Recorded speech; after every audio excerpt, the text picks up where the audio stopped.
تو ہم نے جھوٹ نہیں بولنا، ان کو یہ ہم نے گھر سے سکھانا ہے، معاشرے کا ایک اچھا انسان بننا ہے، قانون کی پاسداری کرنی ہے، اور جس ملک میں آپ رہتے ہیں اس کے قوانین کی پاسداری کرنی ہے، اور پھر آپ اس ملک کا ایک ایسا حصہ بنے، لیکن آپ اپنی پہچان کبھی بھی نہ بھولیں۔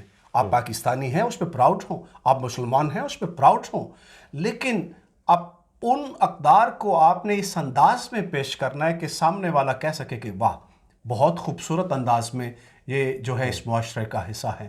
یہ ہے ایک سائڈ، اور یہ شاید کوشش بھی ہوتی ہے ہماری آنے والی نسلوں کی طرف سے، لیکن اس کا ایک دوسرا حصہ بھی ہے کہ کیا اس کو ایکسیپٹ بھی کیا جا رہا ہے۔ ایکسیپٹنس کا عمل جو ہے وہ بڑا کمزور ہے، اور اس میں تھوڑا سا وقت لگے گا، لیکن ایسا نہیں ہے کہ یہ ہوگا نہیں، یہ ہوگا، لیکن یہ سلو پروسیس ہے۔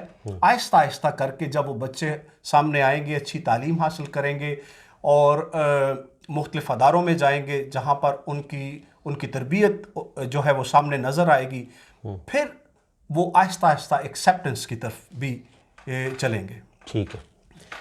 اچھا راج صاحب، یہ ساری باتیں میں سمجھتا ہوں کہ بڑی ایک کارآمد ہیں اگر ہمارے سننے اور دیکھنے والوں تک یہ پہنچیں اور وہ اپنی اولاد کے لیے، اپنے بچوں کے لیے اس طرح کی راہ ہموار کر سکیں۔ اچھا، پیشہ ورانہ زندگی کے ساتھ ساتھ آپ نے سیاسی حوالے سے بھی بہت ساری کامیابیاں حاصل کیں، لیکن ایک وقت آتا ہے، عمر کا حصہ آتا ہے کہ بندہ سوچنے پر مجبور ہو جاتا ہے کہ میں اپنی پہچان کروں، کہ میری پہچان کیا ہے اور میں کس طرح اللہ تعالیٰ کو پہچان سکتا ہوں۔ اس حوالے سے آپ کی زندگی میں کوئی راہبر آیا تو ان کا مختصراً اگر آپ ذکر کرنا چاہیں، اور کیا کچھ ان سے آپ سیکھ بھی رہے ہیں اور کیا کچھ سیکھا؟ انفیکٹ کائنات میں جتنے بھی علوم ہیں ان ساروں کا حاصل اگر ذات خداوند نہیں تو آپ نے کچھ بھی حاصل نہیں کیا۔ یہ بات سچ ہے کہ آپ وقت گزارتے ہوئے، اپنی زندگی کو سنوارتے ہوئے بعض دفعہ اس قدر گم ہو جاتے ہیں کہ آپ کو اپنا آپ یاد نہیں رہتا۔ تو پھر قرآن پاک میں اللہ تعالیٰ نے کہا کہ اپنے نفس کو پہچانو۔ یہ جو نفس ہے نا، یہ اپنی ذات کو پہچاننا ہے، جس کو علامہ اقبال نے خود ہی کہا، اور حضرت عیسیٰ علیہ السلام نے فرمایا کہ نو thy self and you shall know thy God۔ اگر آپ اپنے آپ کو پہچان لیں گے تو خدا کو پہچان لیں گے۔ نبی محترم نے بھی یہی فرمایا کہ اپنے نفس کو پہچانیں اور پھر آپ خدا کو پہچان جائیں گے۔ اور یہ نفس کو پہچاننا کیا ہوتا ہے کہ جب آپ غور کرنا شروع کرتے ہیں، اور اللہ تعالیٰ کی ذات اقدس نے بہت دفعہ فرمایا کہ اپنے آپ کو پہچانیے، تب آپ کو میرا رستہ آسان ہو جائے گا، مجھ تک پہنچ جائیں گے۔ یہ ہوتا ہے کہ آپ، اس کی میں مثال دے دیتا ہوں ایک، اور مثال میں دیتا ہوں سقراط کی۔ سقراط کا باپ جو تھا وہ ایک مجسمہ ساز تھا، اور وہ 9-10 سال کا تھا تو ایک دفعہ ایک شخص ایک بڑا خوبصورت پتھر لے کے اس کے سامنے آیا، اور وہ پتھر ٹیبل پہ رکھا تو اس کا باپ اس کو بڑے غور سے دیکھ رہا تھا، اور دیکھنے کے بعد اس نے کہا کہ اس سے میں ایک شعر بناؤں گا۔ تو وہ بچہ تھا، اس نے کہا اچھا، تو اس نے شعر بنانا شروع کیا، اور وہ جب بن گیا تو وہ سقراط کہتا ہے کہ بہت خوبصورت، لیکن مجھے یہ بتائیے کہ جب آپ نے اس پتھر کو دیکھا تھا تو آپ نے کیسے محسوس کیا کہ اس سے شعر میں بناؤں گا؟ اس میں سے کچھ اور چیز بھی بن سکتی تھی۔ تو وہ کہنے لگا کہ نہیں، انسان کی نظر ہونی چاہیے۔ وہ شعر اس پتھر کے اندر موجود تھا، میں نے اس کو بنایا نہیں ہے، میں نے اس کی آنکھ کے اوپر جو پتھر تھا اس کو ہٹا دیا، جو اس کی ناک کے اوپر پتھر تھا اس کو ہٹا دیا، میں نے اس کو آہستہ آہستہ کر کے تراشا۔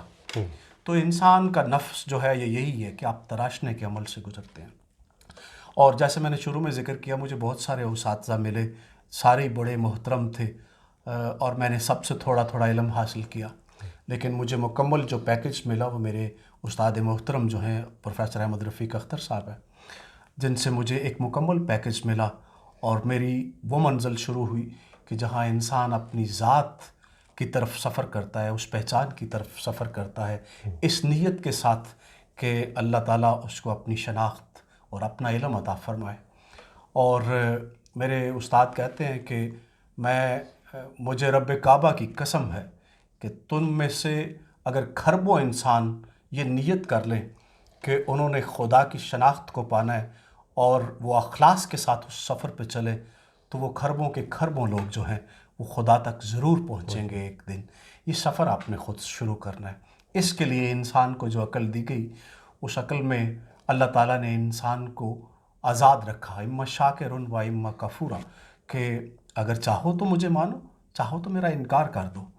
تو یہ آزادی تو حاصل ہے، لیکن وہ ساتھ میں یہ بھی کہتا ہے قد افلح، کہ فلاح پائی، قد افلح المومنون، جس نے تسلیم کیا اس نے فلاح پائی۔ آپ نے تسلیم کرنا، اور تسلیم کرنا کیا ہے؟